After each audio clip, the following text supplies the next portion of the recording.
El funcionalismo es una doctrina sociológica y antropológica que considera la sociedad constituida en partes que funcionan para mantener el orden. Es decir, el funcionalismo estudia la sociedad como sistemas. Raíces históricas.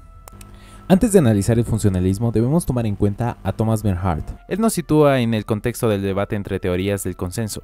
Las teorías del consenso consideran que las normas y valores comunes son fundamentales para la sociedad. Los funcionalistas estructurales se han preocupado por la tensión, el cambio y las fuerzas que conducen a la desintegración. Hay que recalcar que no conjuntamente funcionalismo y estructuralismo son el mismo término, aunque vayan muy asociados. Esto porque se puede analizar una sociedad sin atender las funciones que realizan, viéndola solamente como una estructura. Las influencias más poderosas sobre el funcionalismo estructural contemporáneo las ejercieron tres sociólogos clásicos: Auguste Comte, Herbert Spencer y Émile Durkheim. Comte aportó con la tendencia a identificar analogías entre las sociedades y los organismos biológicos. Mientras la biología estudia el organismo individual, la sociología estudia el organismo social. Utilizando esta analogía entre los organismos social y biológico que propone Comte, se compararían a las células con las familias en el mundo social, a los tejidos con las clases sociales y a los órganos del cuerpo humano con las ciudades y comunidades del mundo social. Ahora veamos lo que dice nuestro amigo Herbert Spencer. Él se encargó de identificar varias semejanzas entre el organismo social e individual. Primero, ambos organismos crecían y se desarrollaban, mientras la materia orgánica no lo hacía. Segundo, en ambos, un aumento de tamaño significaba mayor complejidad y diferenciación. Tercera, en los dos organismos la diferenciación progresiva de las estructuras solía ir acompañada de una diferenciación progresiva de sus funciones. Cuarta, las partes de ambos organismos eran mutuamente independientes. Así, un cambio en una de ellas solía producir cambios en otras partes. Finalmente, cada una de las partes de ambas entidades, social e individual, podían ser consideradas como organismos en sí mismas. Spencer también se preocupaba por las necesidades. Tanto Comte como Spencer son influenciados por Durkheim. El aporte sobre las tensiones de la sociedad moderna, especialmente la anomía y la cuestión de cómo se contrarrestaban, influyó poderosamente en el funcionalismo estructural, especialmente en la obra de Robert King Merton. El funcionalismo estructural moderno opera sobre las bases de las ideas de estos tres sociólogos clásicos. La teoría funcional de la estratificación y sus críticos. Kingsley Davis y Wilbur Moore afirman que ninguna sociedad podía existir sin estratificación o sin clases sociales. Entonces ellos se centraron en el modo en que ciertas posiciones les conferían diferentes grados de prestigio, más claramente en la jerarquía. Las posiciones de prestigio presumiblemente son las más importantes para la sociedad y requieren la capacidad y la aptitud más competente. Por ejemplo, para garantizar que haya una cantidad satisfactoria de médicos en nuestra sociedad, es necesario ofrecerles recompensas para que trabajen de manera eficiente. El hecho de que se trate de una profesión con un sueldo muy alto hace que la sociedad aspire a esa profesión. De esa manera se evitaría la escasez de profesionales. Asimismo, se centra en la posición privilegiada de las personas que tienen poder, prestigio y dinero. Se ha señalado que las posiciones funcionales varían de acuerdo a su importancia para la sociedad, lo cual es muy difícil de sostener. ¿Acaso los basureros son menos importantes para la supervivencia de la sociedad que los ejecutivos publicitarios? Los basureros son en realidad más importantes para la supervivencia de la sociedad. Comparemos a los actores de cine con los barrenderos. Los actores de cine tienen un alto prestigio y sueldo a diferencia de un barrendero que en su mayoría son despreciados en cierto grado. Si nos ponemos a pensar en una ciudad sin gente que recoja basura, sería un caos total. En cambio, una sociedad sin actores de cine puede subsistir. Las recompensas mayores no corresponden con la importancia, entonces se hace el análisis de que las personas que ocupan los cargos de poder tienen aptitudes que se obtienen con formación, y son escogidas las personas que pueden ocupar ese cargo. Por ejemplo, limpiar es una actividad fundamental, pero esta actividad no requiere un esfuerzo intelectual preparado, requiere esfuerzo físico que es posible desempeñar. En cambio, no cualquiera puede estar a cargo de una empresa, no todos pueden ser actores o escritores sin la formación adecuada. Pero, ¿en verdad hay escasez de personas capaces de ocupar y desempeñar las posiciones más altas? 3 requisitos funcionales de la sociedad. Haberle y sus colegas analizan las condiciones básicas cuyo incumplimiento causarían la desintegración de la sociedad. Una de las principales preocupaciones de los funcionalistas estructurales es el análisis de lo que requiere un sistema social, las estructuras y particularmente las funciones para sobrevivir. El primer factor hace referencia a las características demográficas de la sociedad. La extinción o la dispersión de sus miembros amenazarían obviamente la existencia de la sociedad, es decir, se preocupan por la pérdida de la población. Punto 2. La apatía llevada al extremo puede hacer que los diversos componentes de la sociedad se encaminen hacia la desintegración. Tercero, una guerra de todos contra todos. Obviamente una confrontación simboliza una desintegración social. Cuarto, una sociedad que se mantiene unida por medio de la fuerza no merece esa denominación. El hecho de ejercer fuerza sobre la sociedad es un hecho antisocial, y eso sería una discrepancia total al concepto. Y finalmente, una sociedad puede desintegrarse debido a su absorción por otra sociedad mediante la anexión o la conquista. Otro punto de este análisis de los prerequisitos funcionales incluye las características que debe tener una sociedad para sobrevivir. La ecología, por ejemplo. Una sociedad debe ser capaz de extraer el entorno de lo que necesita para sobrevivir: alimentos, energía, materias primas, sin destruir los recursos naturales, es decir, extraerlos de forma renovable. También hay que tomar en cuenta el comercio, los intercambios culturales, la comunicación y la defensa militar en caso de que se produzcan confrontamientos. La sociedad requiere también un método que regule la relación entre ambos sexos. Esto hace que la población se extienda. Otro requisito es la existencia de un sistema de comunicación adecuado, el lenguaje y las vías de comunicación. Cabe recalcar que sin comunicación no hay sociedad. Además del requisito de un sistema cultural compartido, también es necesario un sistema de valores comunes a nivel individual. Compartir una visión del mundo similar nos permite predecir con un alto grado de precisión lo que piensan los demás, lo cual nos favorece para poder anticiparnos a lo que la sociedad consideraría bueno o malo, y esto nos confiere estabilidad, significado y posibilidad de predicción a las situaciones sociales. Los funcionalistas estructurales también señalan que la sociedad necesita tener un conjunto compartido y articulado de metas. Metas comunes como la felicidad conyugal, el éxito de los hijos y la competencia profesional. Esto confiere un alto grado de cohesión social, es decir, trae armonía. Una sociedad debe regular a sí mismo la expresión afectiva, porque las emociones desenfrenadas constituyen otra fuente de caos. Ciertas emociones son claramente necesarias, por ejemplo, el amor y la lealtad familiar. Son necesarios para asegurar una población adecuada, como ya se dijo anteriormente. Para los funcionalistas estructurales, la sociedad funciona mejor cuando no se precisa la intervención del control externo sobre los actores. Sin embargo, cuando este es necesario, se debe intervenir con los agentes del control social. Sin embargo, lo que mantiene unida a una sociedad no es el papel que juega el poder, es la interacción de partes que se complementan entre sí. El funcionalismo estructural de Talcott Parsons. El sociólogo estadounidense hace su aporte con los 4 imperativos ágil. Una función es un complejo de actividades dirigidas hacia la satisfacción de una o varias necesidades del sistema. Para entender las siglas de este sistema hay que tener en cuenta que está en inglés. Por lo tanto, A sería adaptation, que en español sería adaptación. Todo sistema debe satisfacer las exigencias situacionales externas. Debe adaptarse a su entorno y adaptar el entorno a sus necesidades. G sería goal attainment, que en español sería capacidad para alcanzar metas. Todo sistema debe definir y alcanzar sus metas primordiales. I, que sería integration, que en español sería integración. Todo sistema debe regular la interacción entre sus partes constituyentes. Debe controlar también la relación entre los 3 imperativos funcionales, A, G, L. L, que vendría de latency, que en español sería latencia, el mantenimiento de patrones. Todo sistema debe proporcionar, mantener y renovar la motivación de los individuos y las pautas culturales que crean y mantienen la motivación. Ahora, esta figura representa el sistema general de acción. Utilicemos nuevamente la analogía del sistema biológico. El sistema de acción que cumple la función de adaptación al ajustarse o transformar al mundo externo. El sistema de la personalidad realiza la función del logro de metas mediante el sistema social. El sistema social se ocuparía de la integración.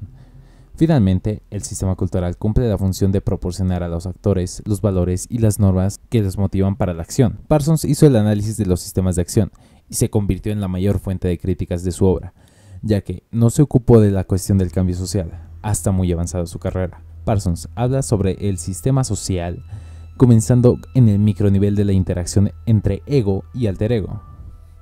Un sistema social reducido a sus términos más simples consiste pues en la pluralidad de actores individuales que interactúan entre sí, es decir, un conjunto de personas que comparten. Él utilizó el concepto más complejo de status role como unidad básica del sistema, constituyendo un componente estructural.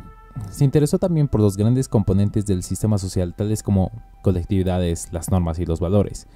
Determinó una serie de prerequisitos funcionales de todo sistema social. Primero, los sistemas sociales deben estar estructurados de manera que sean compatibles con otros sistemas. Segundo, el sistema social debe contar con el apoyo de otros sistemas.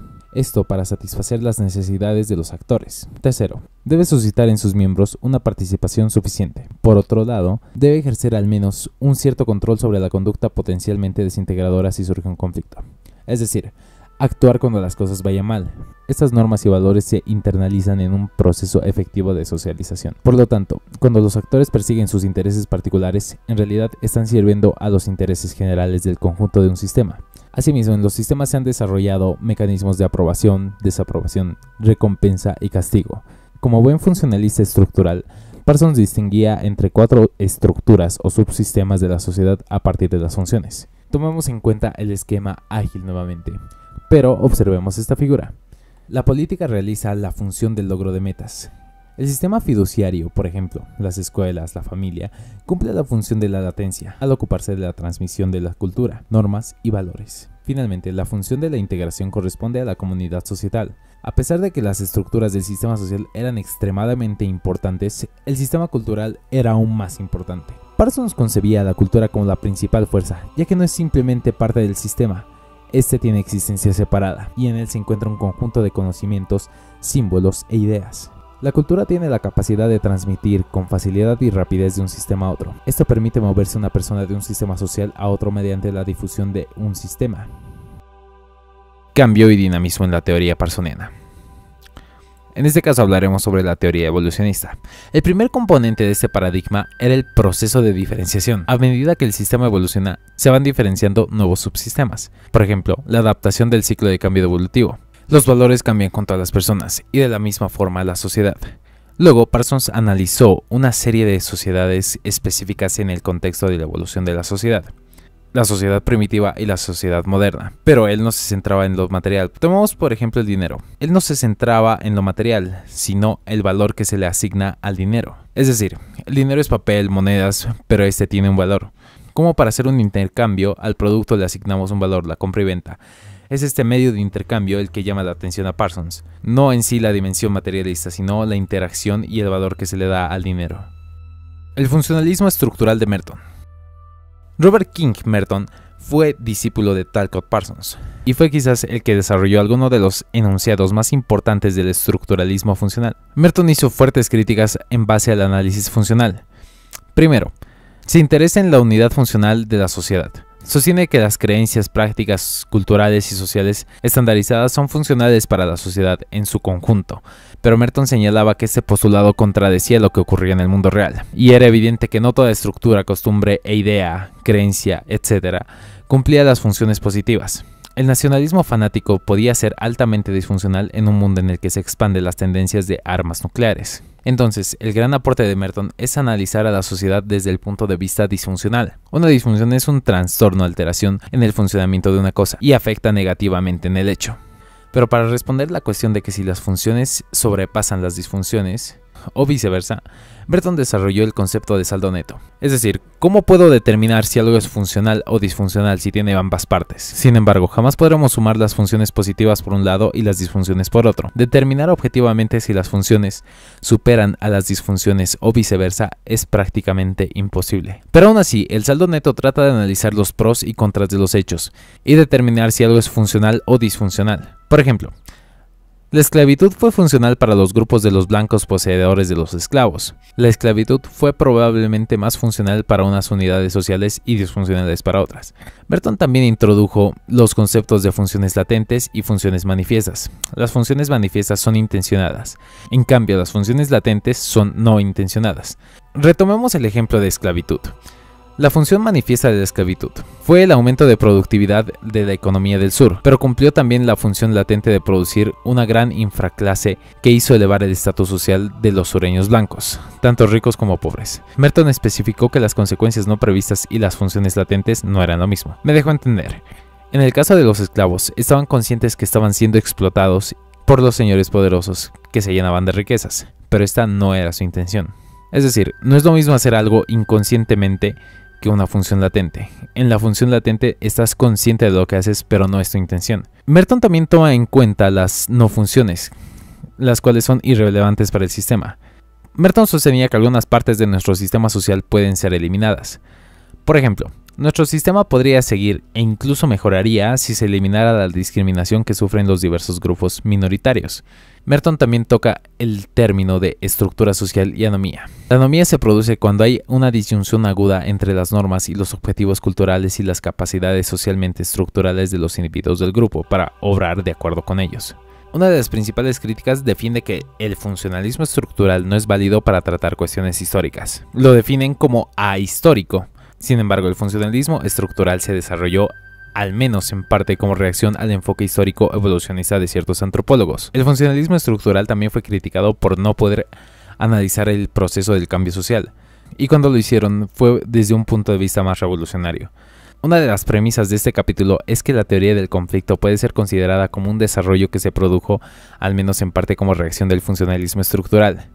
Sin embargo, también hay que añadir que la teoría del conflicto tiene otras raíces como la teoría marxista, esto durante la década de los años 50 y 70. Este video fue hecho en base al texto Teoría Sociológica Contemporánea de George Ritzer. Cambio en una de ellas solía producir cambios en otras partes. Finalmente, cada una de las partes de ambas entidades, social e individual, podían ser consideradas como organismos en sí mismas. Spencer también se preocupaba por las necesidades. Tanto Comte como Spencer son influenciados por Durkheim. El aporte sobre las tensiones de la sociedad moderna, especialmente la anomía y la cuestión de cómo se contrarrestaban, influyó poderosamente en el funcionalismo estructural, especialmente en la obra de Robert King Merton. El funcionalismo estructural moderno opera sobre las bases de las ideas de estos tres sociólogos clásicos. La teoría funcional de la estratificación y sus críticos. El funcionalismo es una doctrina sociológica y antropológica que considera la sociedad constituida en partes que funcionan para mantener el orden. Es decir, el funcionalismo estudia la sociedad como sistemas. Raíces históricas. Antes de analizar el funcionalismo, debemos tomar en cuenta a Thomas Bernhard. Él nos sitúa en el contexto del debate entre teorías del consenso. Las teorías del consenso consideran que las normas y valores comunes son fundamentales para la sociedad. Los funcionalistas estructurales se han preocupado por la tensión, el cambio y las fuerzas que conducen a la desintegración. Hay que recalcar que no conjuntamente funcionalismo y estructuralismo son el mismo término, aunque vayan muy asociados. Esto porque se puede analizar una sociedad sin atender las funciones que realizan, viéndola solamente como una estructura. Las influencias más poderosas sobre el funcionalismo estructural contemporáneo las ejercieron tres sociólogos clásicos: Auguste Comte, Herbert Spencer y Émile Durkheim. Comte aportó con la tendencia a identificar analogías entre las sociedades y los organismos biológicos. Mientras la biología estudia el organismo individual, la sociología estudia el organismo social. Utilizando esta analogía entre los organismos social y biológico que propone Comte, se compararían a las células con las familias en el mundo social, a los tejidos con las clases sociales. Kingsley Davis y Wilbur Moore afirman que ninguna sociedad podía existir sin estratificación o sin clases sociales. Entonces ellos se centraron en el modo en que ciertas posiciones les conferían diferentes grados de prestigio, más claramente en la jerarquía. Las posiciones de prestigio presumiblemente son las más importantes para la sociedad y requieren la capacidad y la aptitud más competente. Por ejemplo, para garantizar que haya una cantidad satisfactoria de médicos en nuestra sociedad, es necesario ofrecerles recompensas para que trabajen de manera eficiente. El hecho de que se trate de una profesión con un sueldo muy alto hace que la sociedad aspire a esa profesión y a los órganos del cuerpo humano con las ciudades y comunidades del mundo social. Ahora veamos lo que dice nuestro amigo Herbert Spencer. Él se encargó de identificar varias semejanzas entre el organismo social e individual. Primero, ambos organismos crecían y se desarrollaban, mientras la materia orgánica no lo hacía. Segundo, en ambos un aumento de tamaño significaba mayor complejidad y diferenciación. Tercera, en los dos organismos la diferenciación progresiva de las estructuras solía ir acompañada de una diferenciación progresiva de sus funciones. Cuarta, las partes de ambos organismos eran mutuamente independientes. Así, un